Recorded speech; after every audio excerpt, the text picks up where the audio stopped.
మనసులో ఏముందో కూడా మా అమ్మ తెలుసుకునే పరిస్థితిలో లేదు షీలా డార్లింగ్ అని అంటూ ఉంటాడు బాలు.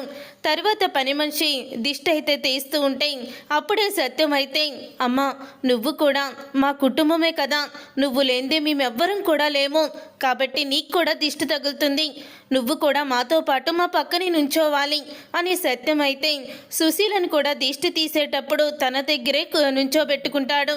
అప్పుడు ఇక సుశీల అయితే చాలా ఆనందపడుతూ ఉంటుంది. నా కొడుక్కి నేనంటే ప్రాణం అని అనుకుంటూ ఉంటుంది. తర్వాత అందరూ కూడా లోపలికి వెళ్తారు. అలా లోపలికి వెళ్ళిన తర్వాత అప్పుడు ఇక శృతి అయితే ఇల్లంతా తిరిగి చూస్తూ ఉంటుంది. ఇక శృతిని సుశీల అయితే అడుగుతూ ఉంటుంది, ఏమ్మా మా ఇల్లు నీకు నచ్చిందా అని అడుగుతూ ఉంటుంది. సుశీల అయితే శృతిని, లేదు గ్రాని మీ ఇల్లు చాలా బాగుంది, నాకు చాలా బాగా నచ్చింది అని అంటూ ఉంటుంది.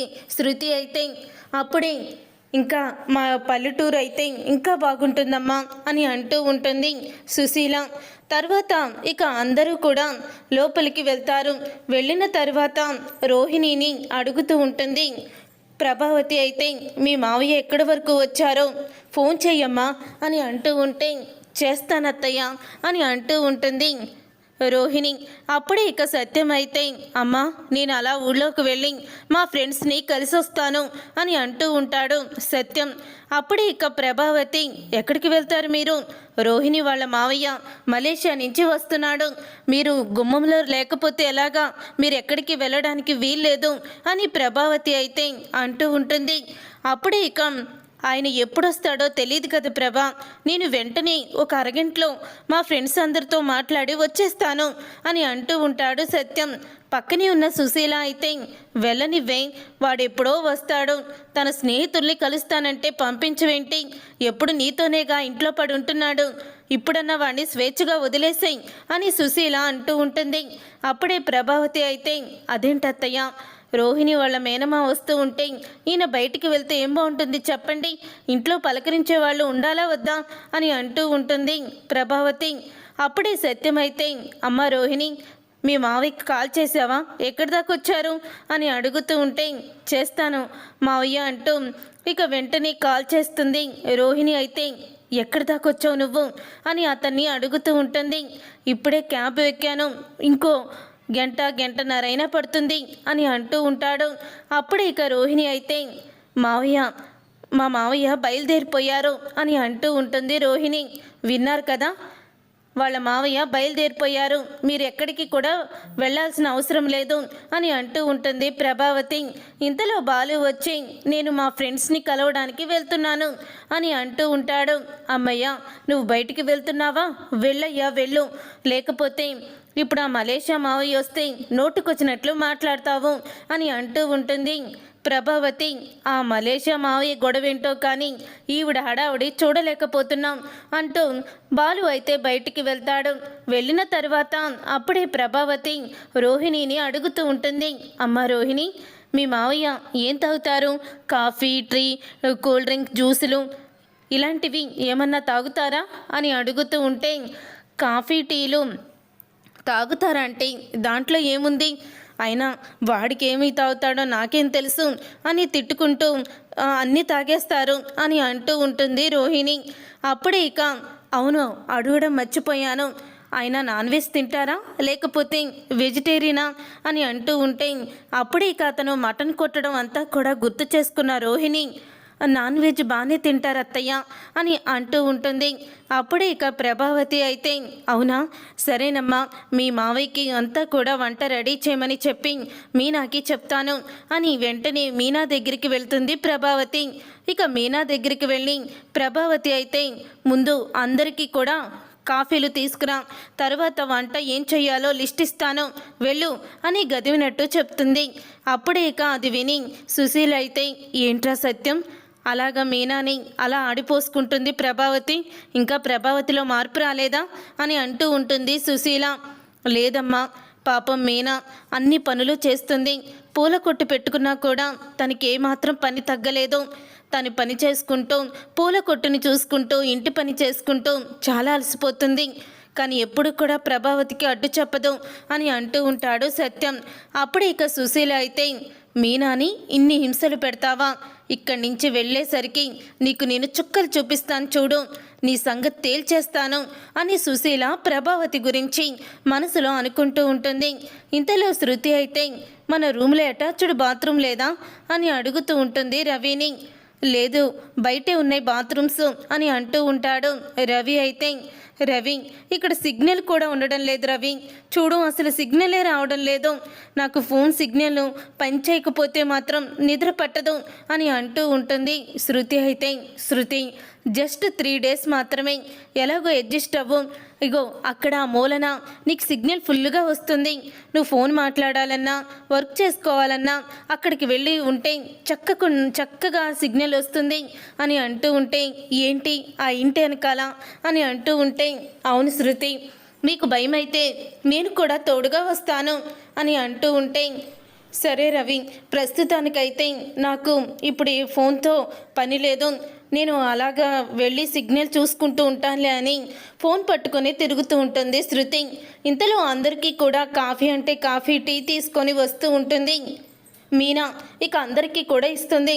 చూడు మీనా, నువ్వు వండాల్సిన వంటలు ఏంటంటే మటన్ కర్రీ, చికెన్ ఫ్రై, అలాగే చికెన్ బిర్యానీ, రొయ్యలు, ఇలాగా మొత్తం నాన్ వెజ్లు అన్నీ వండు, సాంబారు కూడా కాయి, అర్థమవుతుందా అని పెద్ద లిస్ట్ అయితే చెప్తుంది. అప్పుడు ఇక ఆ లిస్ట్ చెప్పంగానే సుశీల అయితే ఇవన్నీ కూడా ఎవరు చేస్తారు అని అడుగుతూ ఉంటుంది సుశీల. ఇంతలో రోహిణి అయితే గదిలోకి వెళ్ళిపోతుంది టీ తీసుకొని. అప్పుడే ఎవరు చేస్తారు, మీనానే చేస్తుంది అని అంటూ ఉంటుంది ప్రభావతి. మీనా ఎందుకు చెయ్యాలి, ఇవన్నీ కూడా నువ్వే చెయ్యాలి, ఇది నీ అత్తగారిల్లు కాబట్టి ఇంట్లో వంట పనులు నువ్వే చెయ్యి అని అంటూ ఉంటే నేనా, నాకు అసలే వంట చేసే అలవాటు పోయింది, మీనానే మొత్తం చూసుకుంటుంది, అయినా కొన్ని రోజులు మీనా మీ ఇంట్లో ఉంది కదా, వంటగదిలో ఏవి ఎక్కడున్నాయో అన్నీ కూడా మీకే తెలుస్తాయి అని అంటూ మీనాకి తెలుస్తాయి అని అంటూ ఉంటుంది ప్రభావతి.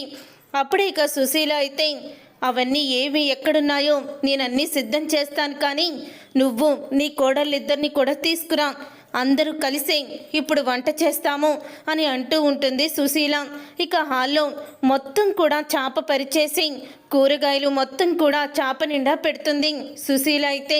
అప్పుడు ఇక ప్రభావతి కూరగాయలన్నీ చూసి అయ్యో అత్తయ్య మొత్తం అన్నీ తెప్పించేశారా, మీరు సూపర్ అత్తయ్య అని అంటూ ఉంటే తెప్పించడం కాదు అవి నువ్వే కొయ్యాలి అని అంటూ ఉంటే సుశీల ఏంటి ఇవన్నీ కూడా నేను కొయ్యాలా అని ఆశ్చర్యపోతూ ఉంటే నువ్వే కాదు అదుగో శృతిని అలాగే రోహిణిని కూడా రమ్మను, అందరూ సరదాగా కూర్చొని కూరగాయలు కట్ చేయండి, మీనా లోపల మీనాకి అన్నీ అందిస్తూ ఉంటే తను వంట చేస్తుంది అని అంటూ ఉంటుంది సుశీల అయితే. అప్పుడు ఇక శృతి రోహిణిని సుశీల పిలవడంతో బయటికి వస్తారు. ఏంటి గ్రాని అని శృతి అడుగుతూ ఉంటుంది. శృతి నువ్వు కూరగాయలు కట్ చెయ్యి అని అంటూ ఉంటే నేను కూరగాయలు కట్ చెయ్యాలా, అమ్మో నాకు రాదు అని అంటూ ఉంటుంది శృతి అయితే. అప్పుడే ఇక నేను నేర్పుతానమ్మా, ముందు అక్కడ కూర్చో, అన్ని కూరగాయలు తీసుకో అని అంటూ ఉంటుంది సుశీల శృతిని కూర్చోబెట్టి. చూడమ్మా రోహిణి, నిలబడి చూడడం కాదు, ఆ సందుకోలు మీద మసాలా అల్లం వెల్లుల్లి పేస్టు నాన్ వెజ్కి కావాల్సిన మసాలా అంతా నూరు అని అంటూ ఉంటుంది సుశీల. అప్పుడే ఇక రోహిణి అయితే అక్కడ కూర్చొని అవి నూరుతూ ఉంటుంది. అత్తయ్య పాపం నా కోడళ్ళిద్దరికీ అలవాటు లేని పనులు చెప్తున్నారు, వాళ్ళు అలసిపోతారు అత్తయ్య అని అంటూ ఉంటే ఏంటి నీ కోడళ్ళిద్దరూ అలసిపోతారా, మీనా కూడా నీ కోడలే, అందరినీ సమానంగానే చూడు, నీ ఇంటి దగ్గర నువ్వు ఎలాగో చేసుకో, కానీ ఇక్కడ మాత్రం మీ అత్తగారు చెప్పినట్టే నువ్వు వినాలి అని అంటూ సుశీల అయితే ప్రభావతికి షాక్ ఇస్తుంది. అప్పుడే శృతి అయితే కూరగాయలు కట్ చేస్తూ ఉంటుంది. శృతి ఇక ఇష్టం వచ్చినట్టు కూరగాయలు కట్ చేస్తూ ఉంటే అది చూసి అందరూ కూడా ఆశ్చర్యపోతూ ఉంటారు. అయ్యో శృతి కూరగాయలు కట్ చేయడం అలా కాదు అని అంటూ ఉంటుంది మీనా అయితే. అప్పుడే శృతి అయితే అసలు ఈ కూరగాయలు కోసే మనం కూరలో వేయాలా, ఇలాగే వాటిని డైరెక్ట్గా కూరలో వేసేయొచ్చు కదా అని అడుగుతూ ఉంటుంది శృతి. అది విని ఒక్కసారి అందరూ కూడా షాక్ అయిపోతూ ఉంటారు. ఇక షాక్ అయిపోతూ ఏంటి కూరగాయలన్నీ కట్ చేయకుండా వేసేయాలా, మంచి పనితీరే నీది అని అంటూ ఉంటే ఈలోగా పక్కనే ఉన్న పని మనిషి రోహిణి టకటక సందుకోల మీద మసాలా నూరడం అంతా కూడా చూసి, చక్కగా మసాలా ఎంత బాగా నూరుతున్నారండి మీరు అని రోహిణితో అంటూ ఉంటుంది. అప్పుడు ఇక అమ్మ రోహిణి, నువ్వు మలేషియాలో ఉండేదానివి, అలాంటిది నీకు సందుకోల మీద మసాలా నూరడం కూడా వచ్చా అని అంటూ ఉంటుంది సుశీల. అప్పుడే ఇక ప్రభావతి కూడా షాక్ అయిపోతూ ఉంటే, ఇక రోహిణి అయితే ఇదేం పెద్ద బ్రహ్మ విద్య ఏంటి అమ్మమ్మ, నాకు ఇప్పుడే నేర్చుకున్నాను, నేను ఇలా చూస్తే అలా పట్టేస్తాను అని రోహిణి తన గురించి గొప్ప చెప్తుంది. ఏంటి శృతి, అసలు నువ్వు చేసే పనేంటి, అలాగ కూరగాయలు తరగడమా, బాగా తరుగు అని అంటూ ఉంటుంది సుశీల. ఇంతలో కూరగాయలు కట్ చేస్తూ తన చెయ్యి కోసేసుకుంటుంది. శృతి అయితే ఇక చెయ్యి తెగిన తర్వాత ఇక పెద్ద హడావుడి చేస్తూ ఉంటుంది. శృతి వెనకాలే ప్రభావతి కూడా అయ్యో అయ్యో చెయ్యి తెగిందా అంటూ ఇక వెనకాలే తిరుగుతూ దాని మీద పసుపు వేసి కట్టుకొడుతుంది. అదేంటి శృతి, నువ్వు చెఫ్ భార్యవి, నీకు కూరగాయలు కట్ చేయడం కూడా రాదా, ఎవరికైనా చెప్తే నవ్వుతారు అని అంటూ ఉంటుంది రోహిణి. అప్పుడే శృతి అయితే నువ్వు బ్యూటీషియన్ కదా, మనోజ్కి మేకప్ వేయడానికి ఎవరినైనా నువ్వు క్లయింట్ని అప్పచెప్పు, మనోజ్ మేకప్ వేస్తాడా అని అడుగుతూ ఉంటే, అసలు మనోజా తన పౌడరే తను సరిగ్గా రాసుకోడు అని అంటూ ఉంటుంది రోహిణి. మరి బ్యూటీషియన్ అయినా నువ్వు నీ భర్తకి పౌడర్ రాసుకోవడం కూడా రాదని చెప్తున్నావు, మరి అలాంటప్పుడు నా భర్త చెఫ్ అయినంత మాత్రాన నాకు కూరగాయలు కట్ చేయడం వంట చేయడం రావాలని రూల్ లేదు కదా అని అంటూ రోహిణికి దిమ్ము తిరిగే సమాధానం చెప్తుంది. ఇక తరువాత ఇదంతా జరుగుతూ ఉండంగానే బాలు అయితే వచ్చి నేను పొలంలోకి వెళ్ళి కొబ్బరి బొండాలు తీసుకొస్తాను అని తన స్నేహితుడిని తీసుకొని వెళ్తాడు. అలా వెళ్ళిన తర్వాత ఇక మలేషియా మావయ్య అయితే వచ్చేస్తాడు. అలా మలేషియా మావయ్య రావడంతో ఇక ప్రభావతి అయితే చాలా అంటే చాలా ఆనందపడుతూ ఉంటుంది. అప్పుడే ఇక ప్రభావతి అయితే లోపలికి రండి అని అంటూ ఉంటుంది. అప్పుడు ఇక లోపలికి వస్తాడు అతను. లోపలికి వచ్చిన తర్వాత అప్పుడే ఇక రావడం ఆలస్యమైంది అని అడుగుతూ ఉంటాడు సత్యం. రోడ్లన్నీ గతుకులు కదా, బస్సులో వచ్చేసరికి ఒళ్ళు హోనమైపోయింది అని అంటాడు. అది విని ఒక్కసారే షాక్ అయిపోతూ ఉంటారు అందరూ కూడా. రోహిణి కూడా షాక్ అయిపోతూ ఉంటుంది. అప్పుడే ఇక రోహిణి అయితే అదే మావయ్య ఉద్దేశం ఏంటంటే ఎయిర్ బస్సుని అలాగే అంటారు తెలుసు కదా అని అంటూ సరిపెట్టేస్తుంది. అప్పుడే ఇక ఇదేంటి ఇలా మాట్లాడుతున్నాడు, రోడ్డు గతుకులు అంటాడు, నేను సరిపెట్టే గురించి సరిపోతుంది కానీ తర్వాత ఏం జరుగుతుందో ఏంటో అని రోహిణి చాలా భయపడిపోతూ ఉంటుంది. తర్వాత ఇక రోహిణి అయితే అందరినీ కూడా పరిచయం చేస్తూ ఉంటుంది. ఆయన మా మావయ్య గారు, మా అత్తయ్య గారు, మా మరిది, అలాగే మా తోటికోడలు, తను ఇంకో తోటికోడలు అని మీనాని, శృతిని, సుశీలని, ఇక మనోజ్ని అందరినీ కూడా పరిచయం చేస్తుంది. అప్పుడే మనోజ్ అయితే నన్ను ఆశీర్వదించండి బాబాయ్ అంటూ కాళ్ళ మీద పడతాడు. ఓ నువ్వేనమాట మా రోహిణి భర్తవి అని అంటూ ఉంటాడు అతనైతే. అప్పుడే ఇంతలో బాలు అయితే వస్తాడు. మలేషియా మావయ్య వచ్చినట్టున్నాడు అని లోపలికైతే బాలు వస్తాడు. అలా బాలు వచ్చిన తర్వాత అప్పుడే ఇక బాలుని చూసి రోహిణి అయితే అతని పేరు బాలు, అతను మా మరిది అని అంటూ ఉంటుంది రోహిణి. ఓ రౌడీ బాలు అంటే ఇతనేనా తాగి తందనాలాడతాడని చెప్పావు అని అంటూ ఉంటాడు రోహిణి మావయ్య అయితే. అప్పుడే ఇక అది విని మీనా అయితే చాలా కోప్పడుతుంది. ఏంటి రోహిణి, అసలు ఏంటి నువ్వు చేసిన పని, నా భర్త గురించి తాగుమోతు బాలు అని, రౌడీ బాలు అని మీ మామయ్యతో చెప్పావా, మా మరిదని నువ్వు చెప్పలేవా అని అంటూ ఉంటే అప్పుడే ఇక అది విని ఒక్కసారే రోహిణి అది కాదు మీనా అని అంటూ ఉంటుంది. అయ్యో ఏమి అనుకోకండమ్మా, నేనేదో జోక్ చేశాను అంతే అని అంటూ సరిపెట్టేస్తాడు. వీడు బాగా ఎగస్టాల్ చేస్తున్నాడు, వీడిని వెంటనే లోపలికి తీసుకువెళ్ళిపోవాలి అని అనుకుంటూ రండి మావయ్య, ఎక్కడి నుంచో జర్నీ చేసుకొచ్చారు కదా లోపలికి రండి అని లోపలికి రోహిణి అయితే తీసుకువెళ్తుంది. తీసుకువెళ్ళి ఏంటి నువ్వు ఎగస్టాల్ చేస్తున్నావు, ఎగస్టాల్ చేయకుండా ఒళ్ళు దగ్గర పెట్టుకొని నటించు, లేకపోతే నిన్ను సినిమాలోకి తీసుకోరు అని పక్కకి తీసుకువెళ్ళి రోహిణి అతనికి వార్నింగ్ ఇస్తుంది. సరే సరే, నేను ఇక ఎగస్ట్రాలేమీ చెయ్యనులే, బాగా ఆకలేస్తుంది, భోజనాలు అయ్యి రెడీ అయ్యాయా అని అంటూ ఉంటే రెడీ అయ్యాయి అని అంటూ ఉంటుంది రోహిణి. అప్పుడే ఇక అతన్ని తీసుకొని భోజనానికైతే బయటికి వస్తుంది. అందరూ కూడా హాల్లో కూర్చొని ఉంటారు. ఇంతలో ఇంకా మళ్ళీ ఉల్లిపాయలు అయితే కట్ చేస్తూ ఉంటుంది మీనా.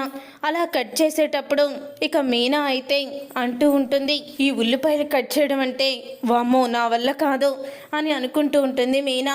అప్పుడే ఇక మలేషియా మావయ్యగా వచ్చిన అతనైతే మీనా దగ్గరికి వచ్చి, ఏంటమ్మా కట్ చేయడం, లెగు నేను కట్ చేస్తాను అని అతను అక్కడ కూర్చొని ఇక మాంసం కొట్టినట్టు టకటకమంట ఆ ఉల్లిపాయ ముక్కలు కొడుతూ ఉంటాడు. అప్పుడు ఇక ఉల్లిపాయ ముక్కలు కొడుతూ ఉంటే అది చూసి అందరూ కూడా ఆశ్చర్యపోతారు.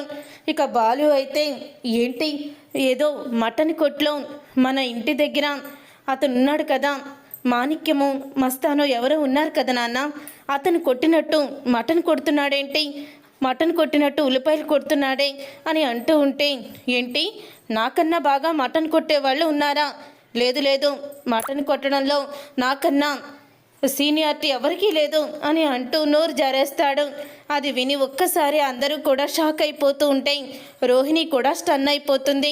అప్పుడు ఇక రోహిణి అయితే అంటూ ఉంటుంది, మావయ్య ఏదో ఎగతాళిగా అంటున్నారు, జోక్ చేస్తున్నారు అని అంటూ ఉంటుంది రోహిణి. అంతే కదా మావయ్య అని అనగానే, అవునవును, మటన్ కొట్టడం అంటే ఈ మలేషియాలో అవి అక్కడ మటను మామూలుగా ఇచ్చేస్తారు, నేనే ఇంట్లో కుక్ చేస్తూ ఉంటాను ఎక్కువ, అప్పుడు మటన్ నేనే కొడుతూ ఉంటాను అని అంటూ చెప్తూ ఉంటాడు. తర్వాత అయితే, అవును ఉల్లిపాయ ముక్కలు తరగడం అయిపోయింది, భోజనాలు కూర్చోండి అని అంటూ ఉంటుంది ప్రభావతి. ఇక అందరూ వరుసగా కూర్చుంటారు. అప్పుడే ఇక అందరూ వరుసగా కూర్చొని ఉంటే అప్పుడే ఇంకా శృతి అయితే, అయ్యో నా చెయ్యి తెగింది, నేను ఎలా తినను అని అనుకుంటూ ఉంటుంది. శృతి, కూరగాయలు తరగడం రాదు కానీ తినటం మాత్రం వచ్చని చెప్తున్నావు నువ్వు అని అంటూ ఉంటుంది సుశీల. అవును నేను బాగా ఫుడ్డీ గ్రాని అని అంటూ ఉంటే, ఏంటి ఫుడ్డీయా అని అంటూ ఉంటుంది సుశీల. ఫుడ్డీ అంటే అదేదో కాదులే నానమ్మ, తను బాగా తింటుందని అర్థం అని అంటూ ఉంటాడు రవి. అదేలే, కూరగాయలు కట్ చేయమంటే వేలు తగ్గొట్టుకుంది, తిండికి మాత్రం ముందుంటుంది అని అంటూ ఉంటుంది సుశీల. అత్తయ్య ఏంటా మాటలు మీరు, అమ్మా శృతి నేను నీకు భోజనం తినిపిస్తాను అని అంటూ ఉంటే పక్కనే ఉన్న మీనా అయితే అలా చూస్తూ ఉంటుంది. అప్పుడే ఇక అదంతా చూసిన సుశీల ప్రభావతితో అంటూ ఉంటుంది, చూడు ప్రభావతి, ఈరోజు నువ్వు ముగ్గురు కోడలికి సమానంగా భోజనం తినిపించు అని అంటూ ఉంటుంది సుశీల. అది విని ఒక్కసారి ప్రభావతి షాక్ అయిపోతూ, శృతి కంటే వేలు తెగిందని తినిపిస్తున్నాను, రోహిణికి మీనాకెందుకు అత్తయ్య అని అంటూ ఉంటుంది ప్రభావతి. అప్పుడే ఇక ప్రభావతి అలా అనేసరికి, చూడు తినిపించు అందంగా నీ కోడలికి అని సుశీల చెప్తుంది. అప్పుడు ఇక సుశీల చెప్పిన మాట వినాలని ప్రభావతి అయితే మొత్తం మీద తన ముగ్గురు కోడలకు కూడా భోజనం తినిపిస్తూ ఉంటుంది. రోహిణికి శృతికి నవ్వుతూ తినిపిస్తున్నా, మీనాకు మాత్రం తిట్టుకుంటూ తినిపిస్తుంది. అప్పుడే అది చూసి సత్యం, అబ్బా చూడ్డానికి నా రెండు కళ్ళు చాలడం లేదురా, రే రవి నీ ఫోన్తో ఫోటో తీరా అని అంటూ ఉంటాడు సత్యం. అలా మన జీవితాంతం చూసుకోవచ్చు అని అనగానే, సరే నాన్న అని అంటూ రవి అయితే ఫోటో తీస్తాడు. తర్వాత ఇక, అవును పండక్కి మీ రోహిణికి సారీ గిరి ఏమి తీసుకురాలేదా మీరు అని అడుగుతూ ఉంటుంది సుశీల అలా అడిగిన తర్వాత, అప్పుడే ఇక పండక్కి తీసుకువచ్చాను, మా బావ తనకి సారీ పంపించాడు అని వెంటనే ఇక మటన్ కొట్టే అతను అయితే సారీ బయటికి తీస్తాడు. అల్లుడు గారికి ఆమ్లెట్ కూడా తీసుకొచ్చాను అని అంటాడు. ఆమ్లెట్టా అని అందరూ ఒక్కసారి షాక్ అయిపోతూ ఉంటారు. ఆమ్లెట్ ఏంటి అని అంటూ ఉంటారు. అప్పుడే ఇక రోహిణి కూడా షాక్ అయిపోతూ, మావయ్య మళ్ళీ జోక్ చేస్తున్నారు, ఆమ్లెట్ కాదు బ్రాస్లెట్, మనోజ్కి మా డాడీ గోల్డ్ బ్రాస్లెట్ పంపించారు అని రోహిణి అయితే అంటూ ఉంటుంది. అప్పుడే ఇక అది విని బాలుకైతే డౌట్ మొదలవుతుంది అతని మీద. తర్వాత ఇక అతను అయితే లోపలికి వెళ్ళిపోతాడు. బాలు తన స్నేహితుడు బయటికి వచ్చి మాట్లాడుకుంటూ ఉంటారు. రే నాకెందుకో అతను మలేషియా నుంచి వచ్చిన వాళ్ళ కనిపించడం లేదు, అతని తీరు మాట తీరు అతన్ని చూస్తుంటే మనవాళ్ళలాగే అనిపిస్తుంది. అలాగే ఏదో మటన్ కొట్టేవాడు చికెన్ కొట్టేవాళ్ళ మాట్లాడుతున్నాడు. ఇంగ్లీష్ కూడా సరిగ్గా రావడం లేదు అని అంటూ ఉంటాడు బాలు. ఆ మాట విని రోహిణి షాక్ అయిపోతూ ఉంటుంది. బాలుకి అనుమానం వచ్చిందంటే చాలు తీగ లాగేస్తాడు. అప్పుడు డొంకంతా కదిలిపోతుంది. ఇప్పుడే ఇతన్ని మనం మంచి మాటలతో పంపించేయడం కరెక్టు అని అనుకుంటూ రోహిణి అయితే ఇక మటన్ కొట్టే అతని దగ్గరికి వెళ్ళి, చూడు ఇంతటితో నీ క్యారెక్టర్ ముగిసింది. ఇక నువ్వు ఇక్కడి నుంచి బయలుదేరి వెళ్ళిపో, తర్వాత పేమెంట్ గురించి మాట్లాడుకుందాం అని రోహిణి అయితే అంటూ ఉంటుంది. ఈలోగా ఇక సిగ్నల్ లేదు, ఫోన్ సిగ్నల్ లేదని ఇంటి వెనక వైపుకి సిగ్నల్ కోసం వస్తుంది శృతి. అలా సిగ్నల్ గురించి వచ్చి తరువాత రోహిణి తన మావయ్య ఏదో మాట్లాడుకుంటున్నారని ఇక వెంటనే కిటికీ వైపు తిరిగి వింటూ ఉంటుంది. ఇక నువ్వు ఇక్కడికి వచ్చి మా మలేషియా మావయ్యగా బాగానే నటించావు కాబట్టి నీ పేమెంటు నా స్నేహితురాలు ఇచ్చేస్తుంది అని అంటూ ఉంటుంది రోహిణి. నిజంగా ఇంత పెద్ద కుటుంబం ఉంది, ఎందుకమ్మా నువ్వు కోటీశ్వరరాలు అని అబద్ధం చెప్తున్నావు అని అడుగుతూ ఉంటాడు అతనైతే. అది విని శృతి అయితే షాక్ అయిపోతూ ఉంటుంది. అంటే రోహిణి కోటీశ్వరరాలు కాదనమాట అని స్టన్ అయిపోతుంది. అప్పుడే రోహిణి అయితే అది నా కుటుంబ విషయం, నువ్వు నాకు మలేషియా మావయ్యగా నటించడానికి వచ్చావు కాబట్టి నటించినందుకు పేమెంట్ తీసుకొని వెళ్ళిపో అని అంటూ ఉంటే అప్పుడే ఇక అతనైతే అంటూ ఉంటాడు, ఇప్పుడంటే నేను నటించడానికి వచ్చాను, తర్వాత మీ నాన్నని తీసుకురమ్మంటారు, అప్పుడేం చేస్తావు అని అతను అంటూ ఉంటాడు. అప్పుడే రోహిణి, నేనేదో ఒకలాగా అడ్జస్ట్ చేసుకుంటానులే, నేను కోటీశ్వరాల్ని కాదని నిన్ను ఇక్కడికి నేను డబ్బులు ఇచ్చి నటించడానికి తీసుకొచ్చానని చెప్పి నువ్వెవరితో కూడా చెప్పడానికి వీల్లేదు అని అంటూ ఉంటే ఇక ఆ మాట విని ఎవరికి చెప్పను అని అంటూ అతనైతే బయలుదేరుతాడు. ఏంటమ్మా మీ మావయ్య అప్పుడే బయలుదేరిపోతున్నారేంటి అని అంటూ ఉంటే ఏం లేదండి అర్జెంటు పని వచ్చింది అని అంటూ ఇక వెళ్ళబోతూ ఉంటే ఆగు, ఏంటి మటన్ కొట్టాలా అని అడుగుతూ ఉంటుంది శృతి. అప్పుడు అది విని రోహిణి షాక్ అయిపోతూ, శృతి మా మావయ్య గురించి అలా మాట్లాడుతున్నావేంటి అని అంటూ ఉంటే మీ మావయ్య గురించి ఇంకెలా మాట్లాడాలి నేను అని అంటూ ఉంటుంది శృతి. అయితే అత్తయ్య రోహిణి మిమ్మల్ని మోసం చేస్తుంది, అసలు రోహిణి కోటీశ్వరాలు కాదు, ఇతను మలేషియా మావయ్య కూడా కాదు, ఇతను మన ఊళ్ళోనే మటన్ కొట్టేవాడు, ఇతనికి డబ్బులు ఇచ్చి ఇక్కడికి మారు వేషంలో రోహిణి రప్పించింది, అందుకని కూరగాయలు కట్ చేసినప్పుడు భోజనం తినేటప్పుడు అలా మటన్ గురించే ఇతను మాట్లాడుతున్నాడు అని అంటూ ఉంటే అప్పుడే కాదు విని ఒక్కసారి షాక్ అయిపోతూ ఉంటుంది ప్రభావతి. ఇక రోహిణి కూడా స్టన్ అయిపోతూ ఉంటుంది. నాకు ముందు నుంచి వీడి మీద అనుమానంగానే ఉంది, మొత్తానికి భలే కనిపెట్టావు డబ్బుడమ్మా నువ్వు అని అంటూ ఉంటాడు బాలు. చూసారుగా ఫ్రెండ్స్, రాబోయే కథలో ఖచ్చితంగా ఇలాగే జరగబోతుంది. మరి ఇలాగే జరగాలని మీరైతే కోరుకుంటున్నారా? అయితే వీడియోని తప్పకుండా లైక్ చేసి ఛానల్ని సబ్స్క్రైబ్ చేసుకొని పక్కనే ఉన్న గంట సింబల్పై ఆల్ అని క్లిక్ చేయండి. అప్పుడే మేము పెట్టే ప్రతి వీడియో మీరు మిస్ కాకుండా చూసేవచ్చు.